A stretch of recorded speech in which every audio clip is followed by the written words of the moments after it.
আল্লাহ কার কাছে কইয়া দুঃখের কথা। আমি একজন প্রাইমারি স্কুলের শিক্ষিকা। আমার ভাইয়া ছোট্ট কালে ছোট্ট ছোট্ট জন হয়েছিল, তখন মুরকার ফার্মের মুরগা খাইতে চাইছিল। হাবুজার ফার্মের মুরগা তোর গন্ধ কয়, আমি আমার বাচ্চারা কিনে দিতে পারি না। এই বাচ্চা আলহামদুলিল্লাহ এখন দুর্নীতি করার পরে 20 বছর পরে বিদেশে লেখাপড়া করে, কিন্তু আমার কিচ্ছু নাই। আমার যদি 1500 টাকা মাথা বাড়ান যাইতো। ঠান্ডা লাগে গেছে, ঠান্ডায় সর্দি সর্দি, আল্লাহ কিনলে অঙ্গ মাথাটা বাড়ায় না। বাচ্চাটার এলে বলতেছি ইয়ান দিয়ে আবার সাংবাদ বুঝিয়ে লাইছে যে আমার 3 তলা বাড়ি আছে, আমার স্বামী বেলে পাই হাই স্কুলের প্রধান শিক্ষক এটি জানানোর পর থেকে এখন আমার ভিড় স্কুলে দেখে শুধু গরুর আমগো বেতন মাত্র 20,000।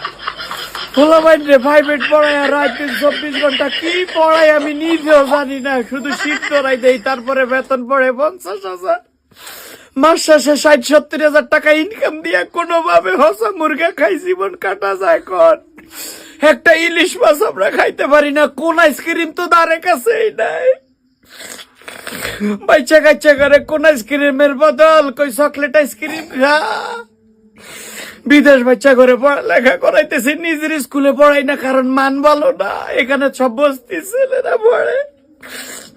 কি করি নয় এই শিক্ষকতা জীবনে, তারপরও আমগো কোনো দাবি মানতে চায় না। সাংবাদিক ভাইয়ের আপনারা কয়ে আমার অবস্থা একদম ভালো না, খুব খারাপ আমাদের অবস্থা। পোষা মুরগির মাংসের গন্ধ এখনো ঠান্ডার কারণে নাকে হাজায় না।